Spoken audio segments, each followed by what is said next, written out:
은혜 받으실 하나님의 말씀은 마가복음 14장 12절에서 16절 말씀입니다.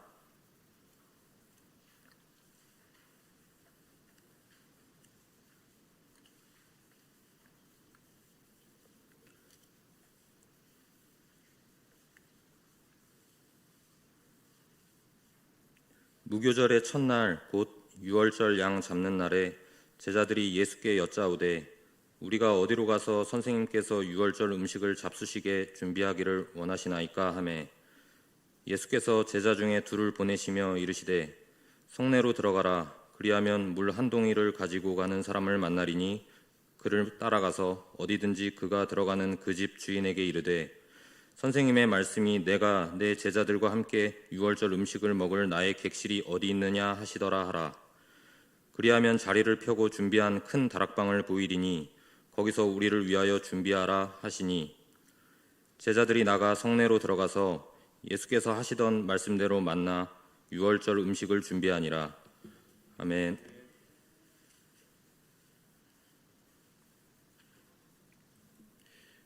이 시간에는 교육부 일동 그리고 맡은 이들 나오셔서 특별 찬양 부르시겠습니다. 찬양은 찬송가 384장입니다.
광고하시면 돼요.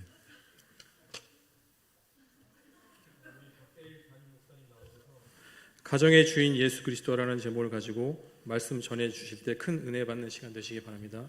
네, 그냥 저 나와도 신경 쓰지 않고 사회 보시면 됩니다. 미리 나온 것 뿐이거든요. 네, 오늘 권사님 기도해 주시는 걸 들으면서 굉장히 무거운 책임감을 느꼈습니다. 기도 들으면서 결혼식 주례가 생각이 났어요. 이제 2003년도에 결혼을 했는데 그 당시 제가 성천교회 전도사로 사역하고 있었고 이제 아내는 안산강림교회 전도사로 사역을 하고 있었습니다. 그 당시에 이제 올해 은퇴하신 유기성 목사님이 담임을 하고 계셔서 결혼 주례를 해주셨거든요. 그런데 결혼 주례를 하시면서 그런 이야기를 하시더라고요. 지금 이 두 사람은 제정신이 아니다. 그러니까 아무리 제가 여기서 설교를 해도 무슨 얘기를 하는지 귀에 들어오지 않을 거라는 겁니다. 그러면서 그때 결혼 주례를 해주셨던 설교 원고를 결혼 주례 기념으로 성경책과 함께 그대로 넣어주셨어요. 그래서 이제 그걸 이제 그대로 받고 아직도 갖고 있는데 그 주례 내용은 이렇습니다. 물론 그 당시의 내용은 제정신이 아니어서 기억이 안 나고 원고에 주셔서 기억이 남는 거예요. 어떤 내용이 있었냐면 어느 날 목사님이 이렇게 예배 때 설교를 이렇게 하고 계신데 사모님이 뒤에 앉아 있다가 이불 보따리를 싸들고 강단으로 올라오시더라는 겁니다. 그러니까 교회가 갑자기 막 웅성웅성해진 거죠. 예배 때 갑자기 사모님이 뭐 순서가 있는 것도 아닌데 이불 보따리를 싸들고 강단에 올라오니까 도대체 무슨 일인가 했던 겁니다. 그런데 사모님이 강단에 올라와서 하시는 이야기가 나도 저 위에 서 있는 저 사람하고 살아보고 싶노라고. 저 강단에서 말씀을 선포하는 저 사람과 살아보고 싶다고. 그러니까 삶과 실제 사역하는 데 보여지는 모습과 많이 달랐다. 이제 그런 얘기입니다. 그래서 오늘 기도를 들으면서 많은 책임을 느끼면서 그때 결혼 때 목사님이 주셨던 이야기가 생각이 됐습니다. 그럼 가정은 누가 주인이 되어야 될까요? 네, 제목을 잘 염두에 보시면 되겠습니다. 가정의 주인은 예수 그리스도. 근데 여러분 우리가 가정의 주인이 누구인지를 조금 이제 생각해 볼 때 우리가 한번 돌아볼 게 있습니다. 가정마다 좀 상황과 형편이 달라서 그럴 수 있는데 누구의 물건이 제일 많으세요? 여러분의 집에는? 그건 뭐 좀 상황이 다를 수도 있을 것 같아요. 아이를 키울 때는 뭐 아이들의 물건이 조금 더 많을 수도 있을 것 같고 또 직업에 따라서 어떤 일을 하느냐에 따라서 그 일을 하는 사람의 물품 혹은 물건들이 조금 더 가정 안에 많을 수 있습니다. 그런데 또 하나 우리가 봐야 될 것은 가정에서 누구의 말이 가장 많은가 하는 거예요. 누구의 말이 가장 많으세요? 누구의 말이 힘이 제일 세세요? 그 사람이 가정의 주인이죠. 물건과 말을 보면 이 가정은 이 사람의 손에 의해서 움직이고 있구나 하는 것을 우리가 이제 가늠해 볼 수 있다는 겁니다. 그럼 가정은 부부로 시작이 됩니다. 창세기 2장 24절에도 이러므로 남자가 부모를 떠나 그의 아내와 합하여 둘이 한 몸을 이룰지니라. 이제 부부로부터 가정이 시작이 되죠. 그리고 가정에 이제 자녀가 있습니다. 그래서 가족을 이루게 됩니다. 그럼 가족을 이룬 것은 하나님이 주신 축복입니다. 네, 여러분은 아니신가 봐요. 저는 축복이에요. 네, 다시 얘기할게요. 가정은 하나님이 주신 축복입니다. 네, 아멘이시죠? 그런데 그 축복으로 주신 가정이 진짜 복이 되게 하려면 가정을 잘 다스리는 일이 필요합니다. 그러니까 하나님께서 아담과 하와에게 에덴 동산에서 하셨던 명령 중에 하나가 모든 것을 다스리라고 하신 거예요. 모든 것을 다스리라. 그런데 그 다스리라고 하시는 그 범위 안에는 에덴 동산 안에 있는 하나님이 맡겨주신 것에 대하여 다스리는 것도 있지만 에덴 동산 안에 아담과 하와 두 사람이 만나서 이룬 가정도 가정도 다스리라는 거죠. 다스림은 통치를 의미하는데 하나님은 아담과 하와에게 그 통치를 위임하신 겁니다. 그런데 통치를 위임하실 때에는 그냥 아무렇게나 너희들 마음대로 하라는 것이 아닙니다. 여러분, 모든 통치에는 다 법이 있어야 합니다. 그러면 하나님이 가정을 다스리라고 하실 때 그 가정을 다스리는 법은 무엇이어야 할까 하는 겁니다. 가정의 법, 무엇이어야 할까요? 이스라엘 백성들이 광야 생활할 때 하나님이 율법을 주셨습니다. 율례를 주셨습니다. 통치의 기준인 거죠. 여러분의 가정은 어떤 법으로 통치가 되고 있으세요? 사실 누구의 법으로 통치되고 있느냐 하는 거죠. 말 많은 사람의 법입니다. 그래서 흔히 이런 이야기를 하기도 해요. 그러니까 가부장적인 가정에서 아버지들은 보통 이런 얘기를 하죠. 내 말이 곧 법이다, 이렇게 얘기를 하잖아요. 가정을 다스리는 주체가 아버지인 경우에는 아버지가 그렇게 하게 되는 경우가 많습니다. 또 가부장적인 사회에서 아버지가 그렇게 하는 것은 뭐 당연하게 받아들여졌고, 아마 유교 문화에서 자라오신 저나 여러분이나 다 대부분 지금은 조금 많이 바뀌었지만 그것을 그냥 인정하고 있습니다. 여러분, 구약 성경을 보면 주로 아버지가 실제로 통치자 역할을 했어요. 왜냐하면 아버지가 갖고 있는 권위 때문입니다. 성경은 아버지가 갖고 있는 권위를 몇 가지로 설명하고 있습니다. 그 중에 하나가 자녀들을 향한 축복권이에요. 축복권이 아버지에게 있잖아요. 성경 구약 성경에 보면 이 장자권이라고도 말해지기도 합니다. 아버지가 권위를 가지고 다른 자녀에게 축복해주는 그 권리가 있는 거죠. 또 아버지가 가지는 권리 중에 하나가 뭐냐면 상속에 대한 권리입니다. 그런 상속에 대한 권리는 주로 아버지의 뜻에 달려 있어요. 왜냐하면 이름이 다 아버지 거니까. 지금 뭐 공동명의도 하고 뭐 아내가 명의도 갖기도 하지만 상속에 대한 권위가 다 아버지에게 있게 됐던 이유는 다 명의가 아버지니까 그 권위가 아버지에게 있는 겁니다. 그리고 탕자의 이야기에서 아버지는 아들에게 유산을 물려줄 수 있었습니다. 그것은 전적으로 아버지의 뜻에 달린 거예요. 왜냐하면 아버지 거니까. 권위가 아버지한테 있으니까. 여러분, 아버지의 특별한 권위 가운데 하나, 이 장자권에 대한 것이기도 하지만 연결돼서 기도에 대한 권위가 있습니다. 이삭이 야곱에게 속아 이제 장자의 축복 기도를 해주었습니다. 그런데 그 나중에 야곱은 애굽 땅에서 죽기 전에 요셉 손자들이죠. 요셉의 두 아들 므낫세와 에브라임을 축복 기도해주는 장면이 창세기 48장에 나옵니다. 그리고 나머지 이제 12아들을 이제 축복 기도하는 장면이 49장에 나오거든요. 거기에서 아버지의 권위를 보는 거예요. 영적인 권위. 그러니까 세상의 권위는 이제 물질로 보여주는 권위라면 아버지의 영적인 권위는 이제 기도인 거죠. 그런데 그 권위가 결국은 그 가정을 다스리는 이제 법이 됩니다. 그런데 모든 가정에서 아버지가 가정을 다스리는 주체가 정말 될까? 물론 현대가 아니어도 그게 아닐 수 있다는 걸 보여주는 여러 사건들이 있습니다. 예를 들자면 예수님이 12살 때 유대인의 절기를 따라서 유월절을 지키기 위해서 예루살렘으로 올라가는 장면이 누가복음에 나옵니다. 절기를 마치고 이제 요셉과 마리아가 돌아오는데 그 길에 예수님이 동행하지 않게 되고 부모는 예수님을 찾기 위해서 다시 예루살렘으로 올라가는 이야기가 누가복음 2장에 나옵니다. 그런데 그 이야기 가운데 성경에서 그 예수님의 부모 요셉과 마리아라는 언급을 하지 않아요. 뭐라고 언급하고 있냐면 부모라고 이야기를 합니다.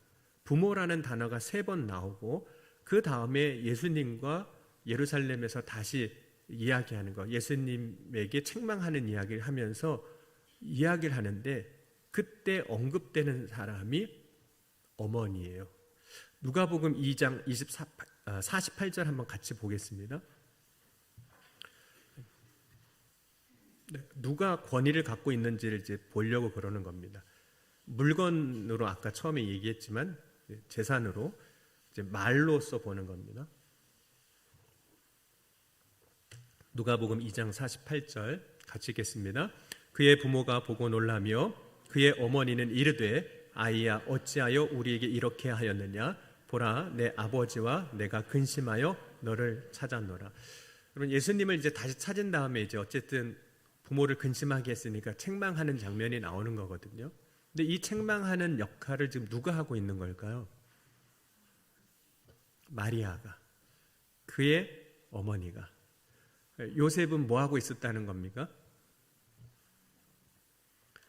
아마도 그냥 이건 제 상상인데 아마 뒤에서 가만히 있었을 거예요. 이렇게 마리아가 얘기하는 거 이제 보고 가만히 있었을 겁니다. 여러분 이 말씀을 한번 여러분의 가정 안에서 똑같이 어떤 상황들을 생각하면서 한번 이렇게 비춰보셨으면 좋겠습니다. 이 가정의 주도권은 누가 갖고 있는 것 같으세요? 이 가정의 주도권 누가 갖고 있는 것 같으세요? 여러분이 자녀들을 혼낼 때 누가 주로 혼내세요? 말을 누가 하세요? 그 말을 하는 사람이 주도권 갖고 있는 거거든요. 말의 주도권을 보면 그 가정의 실제적인 주도권이 누구에 있는지 볼 수 있습니다. 그 사람이 그 가정을 다스리는 거예요. 다스리고 있는 거예요. 가정에서 주도권을 누가 가지고 있느냐 볼 때 봐야 하는 것이 하나 있습니다. 말의 주도권이 있고 하나는 재산, 경제의 주도권입니다. 여러분 돈 쓰는 거 누가 결정하세요? 네, 이거를 조금 요즘 현대식으로 표현을 해보겠습니다. 카드 쓰면 누구 핸드폰으로 문자가 오세요? 네, 카드 쓰면 누구 핸드폰으로 문자 오세요? 그것이 보여주는 것은 뭐냐면 경제의 주도권 누가 있는가 하는 겁니다. 물론 외벌이 하는 가정에서 누가 경제권을 가지냐 돈을 벌어오는 사람에 의해 결정되는 수가 많습니다. 근데 그렇지 않은 경우도 있거든요. 맞벌이 하는 경우에 각자 번 돈을 가지고 결정하고 사용하는 수도 있습니다. 근데 경제권을 누가 가지고 있느냐는 결국은 이 가정을 누가 주도하고 있느냐, 누가 다스리고 있느냐, 누가 통치하고 있느냐 같은 이야기입니다. 그럼 사도행전 4장 36절 37절 말씀 보면 구브로에서 난 레위 사람이 있으니 이름은 요셉이라 사도들이 일컬어 바나바라 번역하면 위로의 아들이라 하니 그가 밭이 있음에 팔아 그 값을 가지고 사도들의 발 앞에 두니라. 이제 바나바가 은혜 받고 자기 재산을 팔아서 하나님 앞에 드리는 장면입니다. 근데 여기서 여러분 이 밭을 은혜를 받은 사람도 바나바고 밭을 파는 사람도 바나바고 그 밭을 파는 것을 결정하는 것도 누굴까요? 바나바. 누가 주도권 갖고 있는 걸로 볼 수 있을까요? 바나바가 갖고 있는 겁니다. 자신의 소유를 팔아 하나님께 드릴 때 바나바가 자기가 결정하는 거잖아요. 그렇게 할 수 있는 것은 자기가 주도권을 갖고 있기 때문에 가능한 겁니다. 그렇지 않으면 뭐 못했겠죠. 여러분 은혜 받아도요 주도권이 나한테 없으면 못 팔아 바칩니다. 아무리 은혜 받아도. 그러니까 주도권이 바나바에게 있었구나. 그 외에도 어떤 일을 결정하는 것, 자녀 양육의 방법을 누가 결정하느냐에 따라서 그 가정의 주도권이 누가 있는지를 볼 수 있습니다. 누가 결정하느냐를 봐야 되는 거예요. 다시 한번 이제 여쭤보겠습니다. 여러분은 누가 결정하세요? 다 꿀을 드시고 오셔가지고 대답이 없으시군요. 야곱은 죽은 줄로 알았던 요셉이 애굽의 총리가 되어서 살아왔다는 소식을 듣고 너무 기뻤습니다. 게다가 요셉이 이제 아버지를 애굽으로 모셔오기 위해서 길 양식, 그러니까 오고 갈 때 필요한 양식도 보내주고 아버지 타고 오시라고 수레까지 보내왔습니다. 요즘으로 치면 이렇게 한 거예요. 아버지 저 애굽에서 총리가 됐는데 제가 아버지 모시고 싶습니다. 그러니까 타고 오세요라고 비행기 비즈니스 클래스 뭐 1등석 표 딱 끊어서 보내준 거하고 비슷한 거예요. 술에 보내준 거는. 그러면 여러분 야곱의 입장에서는 애굽에 가는 거 가야 돼요, 말아야 돼요? 죽은 줄 알았는데 살아있는 아들을 만나러 가는 거 당연하고, 현재 자신이 살고 있는 가나안 땅은 이미 기근이 들어서 양식이 없고 애굽에는 먹을 양식이 많습니다. 그러면 뭐 뒤 돌아볼 것 없이, 더 고민할 것도 없이 당연히 가는 게 맞습니다. 그런데 여기에 두 가지 문제가 걸려 있는 거죠. 하나는 먹고 사는 문제가 걸려 있고, 하나는 그냥 가는 게 이 여행이 아니라는 거예요. 가나안 땅에서 애굽으로 가는 것은 지금처럼 그냥 아들 한번 보고 오는 게 아니라, 가는 것은 이주를 의미하는 겁니다. 이사예요. 이제 나는 가서 거기서 평생을 살아야 될 수도 있는 겁니다. 이 문제를 이제 야곱이 결정을 해야 돼요. 그럼 이 문제를 결정할 때 어떻게 결정을 할까요? 창세기 46장 1절 보겠습니다.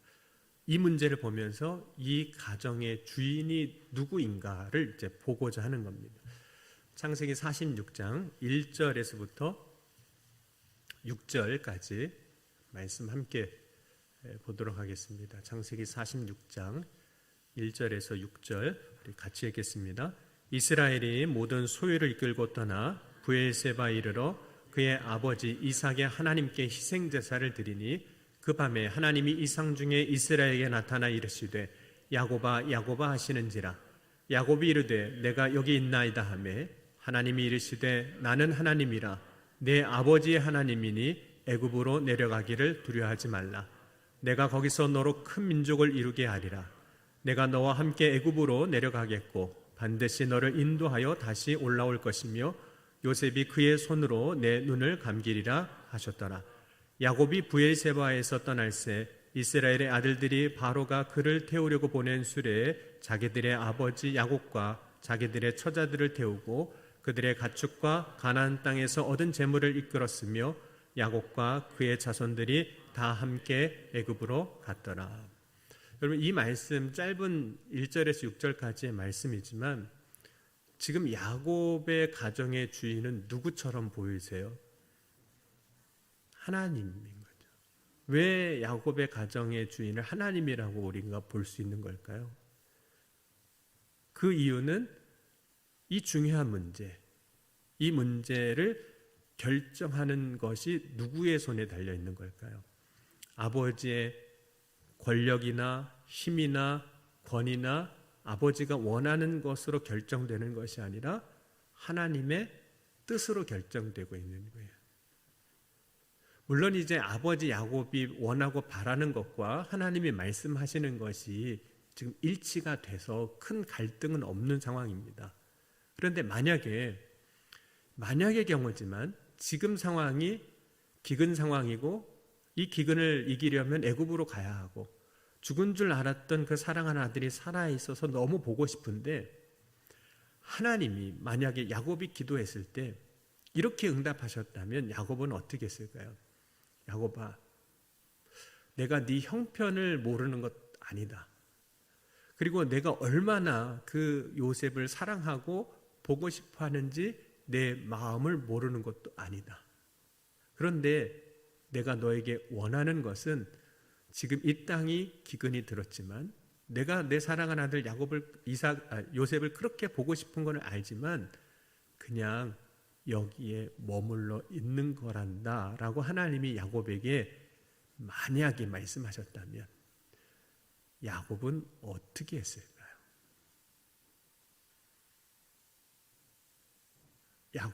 창세기 46장의 야곱은 어떻게 했을까요? 아마도 야곱의 믿음이라면 하나님, 제 형편 너무 힘들고 어려운 거, 또 제 아들을 보고 싶은 거, 제 마음이지만 알지만 하나님이 그렇게 말씀하시면 제가 여기에 있겠습니다. 야곱의 믿음이라면 그렇게 결정했을 겁니다. 그리고 이 야곱의 가정의 주인은 누구일까요? 하나님이신 거예요. 여러분, 가정의 주인이 누구냐가 중요한 이유는 가정의 주인이 된 사람이 그 가정을 책임지기 때문에 그렇습니다. 그럼 우리가 지금 이제 제도가 없어졌어요. 호주제 기억나시죠? 호주제. 2008년도 1월 1일부터 호주제가 폐지가 됐습니다. 이제 법적으로는 없어졌지만 여전히 우리 안에는 관습처럼 남아 있거든요. 여러분의 호주는 누구세요? 다 가정마다 나름대로 마음의 짐을 지고 있는 사람이 있거든요. 책임을 지고 있는 사람이 이제 호주인 거죠. 책임에 대한 문제가 남아 있습니다. 물론 뭐 호주가 되었다고 해서 적극적으로 뭐 책임 안 지는 경우도 있습니다. 그런 사람도 있죠. 여러분, 우리의 가정의 주인이 예수님이 되셔야 하는 이유가 있습니다. 우리의 가정의 주인이 예수님이 되면 주님이 책임져 주시는 거예요. 여러분, 가정을 책임져 준다는 것은 어떤 의미일까요? 먹을 거 먹여주고, 입을 거 입혀주고, 자녀들 학교 문제 다 해결해 준다, 그런 의미일까요? 여러분, 주님이 책임져 주신다고 할 때 그 책임의 의미를 정확하게 설명한다면 사실은 주님이 인도해 주신다는 의미입니다. 그 가정을 이끌어 주신다는 거예요. 그런데 예수님이 가정의 주인이 되시려면 우리가 해야 할 일이 있습니다. 주님께 맡겨야 돼요. 여러분, 오늘 이 시간 주님께 여러분 가정을 좀 맡겨보셨으면 좋겠습니다. 근데 맡긴다는 의미를 이제 잘못 오해하면 이제 맡기는 것을 우리가 어디에서 많이 하냐면 은행에다 많이 해요. 여러분, 돈 은행에다 맡기셨죠? 제가 달라고 안 할 테니까 그냥 맡기셨으면 맡겼다고 하시면 돼요. 네, 맡기셨죠. 근데 은행에 돈을 맡길 때 그 맡긴다는 의미는 사실은 보관의 의미입니다. 그리고 조금 더 그 의미를 확장하면 관리의 의미예요. 그래서 그 돈으로 은행은 일정 부분 자기 사업을 할 수 있습니다. 하지만 그 돈에 대한 모든 권리는 누구에게 있는 걸까요? 그 돈을 맡긴 사람에게 있는 겁니다. 그러니까 이 맡겼다, 돈을 은행에다 맡겼다는 것은 보관과 관리의 의미가 포함되어 있지만 결코 권리에 대한 이양이 아닙니다. 내 권리를 은행에다 준 게 아니에요. 나의 그 돈에 대한 주인된 권리는 그대로 유지하고 있는 채 돈을 맡기는 겁니다. 그것이 우리가 돈을 은행에다 맡기는 겁니다. 그런데 주님께 우리의 가정을 맡긴다는 것은 우리의 가정을 혹은 자녀를, 남편이나 아내를 보관하는 의미가 아니잖아요. 잠시 관리해달라는 의미가 아니지 않습니까? 주님께 맡긴다는 것은 사실 남편에 대한 혹은 아내에 대한 혹은 자식에 대한 혹은 부모에 대한 권리를 주님께 이양한다는 뜻이에요. 주님께 그 권리를 드린다는 거예요. 그리고 그 권리를 이양한다는 것 안에는 또 이런 의미도 포함되어 있습니다. 나의 권리는 이제 포기한다는 거예요. 내려놓는다는 겁니다. 여러분, 혹시 가정에서 아버지의 권리 포기하실 수 있으세요? 쉽지 않습니다. 아버지의 권리 포기하는 거 쉽지 않아요. 그럼 어머니의 권리 포기하는 거 하실 수 있으시겠어요? 쉽지 않습니다. 그럼 자식의 권리 포기하는 거 쉬울까요? 쉽지 않습니다. 유산이 걸려 있는데, 물론 빚이 있으면 이제 빚도 상속이 되지만 그럴 땐 한전 승인을 꼭 하세요. 네. 빚 있을 수 있지만 자식의 권리 포기하는 거 쉽지 않습니다. 근데 권리를 포기하지 않을 때 주님은 결코 맡으시지 않으신다는 거예요. 이건 지나가는 얘기이기도 하지만 가끔 이제 목회자로 살다 보니까 성도들이 이제 목회자인 저에게 상담 아닌 상담을 하는 경우가 있습니다.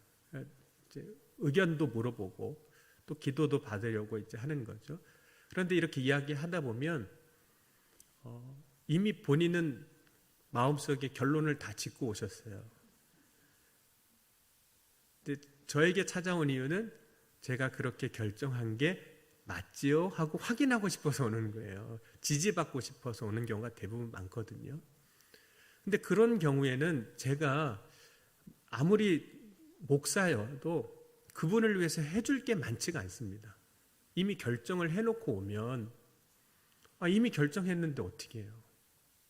해줄 게 별로 없어요. 여러분, 우리가 주님께 맡긴다고 할 때 나의 권리를 포기하지 않으면, 나의 권리를 주님께 이양하지 않으면, 드리지 않으면 주님이 일하실 것이 별로 없습니다. 여러분, 부모로서 자녀에 대한 권리를 한번 생각해 보셨으면 좋겠어요. 부모로서 자녀에 대한 어떤 권리가 있을까요? 물론 양육에 대한 것은 권리이기도 하고 의무이기도 합니다. 근데 부모는 자녀를 양육하면서 힘들고 어렵지만 또 기대하는 게 있잖아요. 나중에 잘 해줄 걸 기대하잖아요. 저희 집 큰 딸이 유치원 다닐 때 저에게 편지를 써준 게 있습니다. 그걸 아직도 갖고 있어요. 잘 보관하고 있습니다. 왜냐하면 그때 딸이 저한테 이렇게 써줬어요. 나중에 아빠 내가 돈 벌면 집도 사주고 차도 사준다고 했기 때문에 그거 지금도 보관하고 있어요. 나중에 안 하면 그거 보여주려고. 네 글씨 아니냐, 네가 친히 쓴 거 아니냐, 뭐 이렇게 보여주려고 합니다. 부모가 자녀에게 기대하는 거 있잖아요. 여러분, 부모로서 자녀에게 기대하는 거 여러분 포기하실 수 있으시겠어요? 저는 그 종이 하나 버리는 것도 아직 어렵거든요. 왜냐면 그거 버리는 순간 이제 집 포기해야 되고 차 포기해야 되는 거잖아요. 어려워요. 그거 막상 해보면. 여러분, 스스로 포기하는 상황도 있지만 상황이 그렇게 만들어질 수도 있어요. 그런데 그게 참 어떻게 보면 내가 주님께 맡기게 되는 기회가 됩니다. 그게 은혜이기도 해요. 그럼 모세가 이스라엘 백성들을 애굽에서 이제 구원하는 역할을 하죠. 하나님이 부르셔서. 근데 모세가 출생할 당시의 뱅을 보면 히브리 사람들이 애굽에 종살이 할 때잖아요. 근데 그 당시에 히브리 사람들이 강해지는 것을 바로 왕이 두려워해서 그 당시에 태어나는 모든 남자아이는 다 죽이라는 유아 살해 명령을 내립니다. 그럼에도 불구하고 하나님의 은혜 가운데 모세가 태어났어요. 그래서 양육을 하고 있는데 3개월은 어떻게 키웠는데 3개월 더 이상은 키울 수가 없는 거예요. 이게 들통이 나니까. 그래서 이 부모가 결정을 합니다. 어떤 결정을 하냐면 출애굽기 2장 3절을 보겠습니다. 거기서 이제 한 단어를 우리가 중요하게 이제 볼 건데요. 출애굽기 2장 3절 같이 한번 보도록 하겠습니다.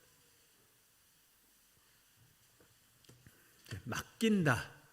맡긴다에 대한 걸 보려고 그럽니다. 출애굽기 2장 3절입니다. 더 숨길 수 없게 되매 그를 위하여 갈대 상자를 가져다가 역청과 나무진을 칠하고 아기를 거기에 담아 나일 강가 사이에 두고 이렇게 말씀합니다. 이제 모세를 갈대 상자에 담아서 나일 강에 뒀다는 거예요. 여기서 중요한 표현이 바로 나일 강에 두다입니다. 두다. 그럼 모세를 나일 강에 두면 어떤 일이 벌어질까요? 뭐 살지 죽을지 모르는 거잖아요. 지금은 살아도 그냥 그건 얼마 못 사는 거잖아요. 그래서 이제 모세의 부모가 누이 미리암을 이제 쫓아가게 하는 거죠. 살피게 하는 겁니다. 부모가 이 모세를 나일강에 뒀다라는 게 어떤 의미일까요? 버렸다 의미일까요? 버렸다. 자식 버렸다. 그럼 부모에 대해서 성경을 레위 사람이라고 이야기를 합니다. 나중에 이제 출애굽기 쭉 가서 이제 보면 레위 사람은 어떤 사람이냐면 이제 하나님의 일에 헌신된 사람의 의미로 레위가 나옵니다. 그래서 레위 지파가 거기서 이제 시작이 되는 거거든요. 레위라는 중요한 단어가 나와요. 그러면 예수님께서 제자들을 이제 부르시고 그래서 제자들이 예수님을 따르게 될 때 이런 표현이 나옵니다. 마가복음 1장 18절에 보면 그물을 버려 두고 따르니라. 누가복음 5장 11절에 그들이 배들을 육지에 대고 모든 것을 버려두고 예수를 따르니라. 여기까지는 뭐 그럴 수 있지, 모든 걸 버리고 예수님 따르는 거지, 이렇게 받아들여지는데 마태복음 4장 22절로 가면 이렇게 말씀하고 있어요. 그들이 곧 배와 아버지를 버려두고 예수를 따르니라. 아버지를 버려두고 예수를 따르니라. 이 말이 나옵니다. 그럼 부모된 입장에서 막 열받으실 수 있으세요. 아, 이 자식이 날 버리고 가네. 부모를 버리고 간다는 그런 의미로. 근데 여기서 버려두다라고는 번역이 되는데 실제로는 그 버려두다라는 단어가 이제 헬라어 히브리어가 조금 다르지만 사실상은 두다라는 단어입니다. 두다. 아버지를 두고 예수님을 따르고 모세를 나일 강에 두고 가는 거예요. 여러분 여기서 둔다라는 게 어떤 의미가 있을까요? 버린다는 의미일까요? 두는 거. 사실 둔다라는 의미는 버린다는 의미보다 이제는 내 손을 떠났지만 이 아이는 모세는 누구에게 맡긴다는 걸까요? 하나님께 맡긴다는 거예요. 내 부모를 내가 떠나지만 내 부모는 이제 누구에게 맡긴다는 뜻일까요? 하나님께 맡긴다는 거예요. 맡긴다.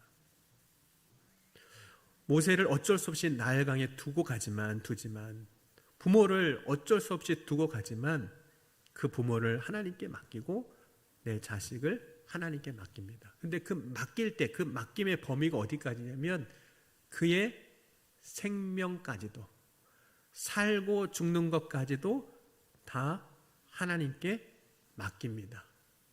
이 고백이에요. 근데 여러분 주님께 맡기면 주님은 어떻게 하실까요? 책임져 주시는 분이세요. 그러니까 여러분의 가정, 남편이든 자식이든 아내든 부모든 여러분 한번 주님께 맡기는 삶을 살아보실 수 있기를 주의 이름으로 간절히 축원합니다. 가정을 주님께 맡기면 주님이 일하세요. 근데 오늘 본 말씀은 이제 예수님이 이제 잡히시기 전에 유월절 식사를 하실 때 그 가정을 내어드리는 이야기이거든요. 자기의 가정을 내어드릴 수 있다는 것은 그 가정의 주인이 예수님이시라는 겁니다. 여러분 가정을 주님께 맡기는 훈련을 우리가 해야 돼요. 남편을 맡기는 거, 자식을 맡기는 거, 아내를 맡기는 거. 그럼 사실 이 이야기를 들을 때 되게 섭섭할 수도 있어요. 아내가 여러분에게 어느 날 오늘 설교를 듣고 집에 가서 여보 내가 당신을 주님께 맡기기로 했어. 이 얘기를 하면 남편의 입장으로서는 되게 섭섭할 수 있어요. 저도 그 얘기 들었어요. 처음엔 되게 섭섭하더라고요. 주님께 맡긴다고 하는 말이 그럼 이제 나한테 신경 안 써준다는 얘기인가. 뭐 이런 얘기로도 들리고 좀 섭섭하게 들릴 수 있어요. 근데 주님께 맡기는 것보다 더 좋은 것이 없습니다. 한번 맡겨보세요. 그런데 맡기는 연습을 우리가 해야 되는데 언제 하실 수 있냐면 예배 드리는 거. 여러분 꼭 가정 예배를 매주일은 아니더라도 한번 온 가족이 모여서 가정 예배 꼭 한번 드려보세요. 남편이, 아내가, 자식이 한 자리에 모여서 예배를 드려보세요. 가정 예배를 드리는 그 일 안에서 우리가 이제 하나님 앞에 맡기는 일들을, 주님께 맡기는 일들을 하게 될 거예요. 자식을 위해서 기도하면서, 또 아내를 위해서 기도하면서, 혹은 남편을 위해서 기도하면서, 부모를 위해서 기도하면서 정말 주님께 맡기는 거예요. 여러분 우리의 가정의 주인은 예수 그리스도가 되셔야만 합니다. 가장 그게 복 있는 가정으로 되어지는 지름길입니다. 오늘 그냥 주님께 보관하고 관리해달라고 하는 수준이 아니라 온전히 주님께 의탁하고 맡겨서 주님이 주인 되시는 여러분의 믿음의 가정으로 세워져 나갈 수 있기를 주의 이름으로 간절히 축원합니다. 오늘 주신 말씀 붙잡고 우리 함께 고백하며 기도하겠습니다. 주님, 우리의 가정을 주님 앞에 맡깁니다. 나의 자녀를, 또 남편을, 아내를 주님께 맡깁니다. 주님이 우리의 가정의 주인이 되어 주셔서 다스리시고 통치하시고 책임져 주옵소서. 사람이 할 수 없는 그 놀라운 역사를 주님께 맡길 때 주님이 이루어 주실 것을 믿습니다. 모세를 주님께 맡길 때, 하나님 앞에 맡길 때 그의 삶이 더 잘 되었던 것처럼 두려워하지 말고 염려하지 말고 온전히 주님께 맡기어 주님이 주인 되시는 믿음의 가정으로 세워지게 하여 주옵소서. 이 시간 함께 우리 통성으로 기도하시겠습니다. 지금도 살아계시고 역사하신 하나님, 오늘 이 시간 우리의 가정을 주님 앞에 맡깁니다. 주님이 다스리시고 통치하시고 역사하셔서 우리의 가정에 놀라운 은혜의 역사가 흘러가게 하여 주옵소서. 가정의 주인 예수 그리스도인 것을 믿습니다. 이 시간 우리가 믿음을 고백합니다. 이 믿음이 흔들리지 아니하게 하여 주옵소서. 이 믿음 가운데 역사하신 주님의 영광이 드러나게 하여 주옵소서. 주여 인도하여 주옵소서. 주여 충만하게 하여 주옵소서. 주여 이 시간 우리를 붙잡아 주시옵소서. 우리의 주인 되어서 우리의 가정의 주인이 되어 주셔서 우리 가정 안에 놀라운 회복의 역사가 다시 일어나게 하여 주옵소서. 가정 안에 사랑의 역사가 다시 일어나게 하여 주옵소서. 가정 안에 기쁨이 다시 일어나게 하여 주옵소서. 가정 안에 있는 모든 문제가 주님 안에서 해결되게 하여 주옵소서. 지금도 살아계시고 역사하신 하나님, 오늘 이 시간 주님 앞에 맡깁니다. 우리의 가정의 주인이 되어 주셔서 우리의 자녀들의 주인이 되어 주셔서 나의 삶의 주인이 되어 주셔서 다스리시고 통치하시고 일하시고 역사하여 주옵소서. 그래 우리 가정이 회복되고 우리의 가정 안에 하나님이 역사하시는 놀라운 은혜가 흘러가는 믿음의 가정으로 복된 가정으로 서게 하여 주옵소서. 주님께서 오늘 우리의 기도를 들으시고 역사하여 주실 것을 믿사오며 예수님의 이름으로 간절히 기도하옵나이다. 아멘.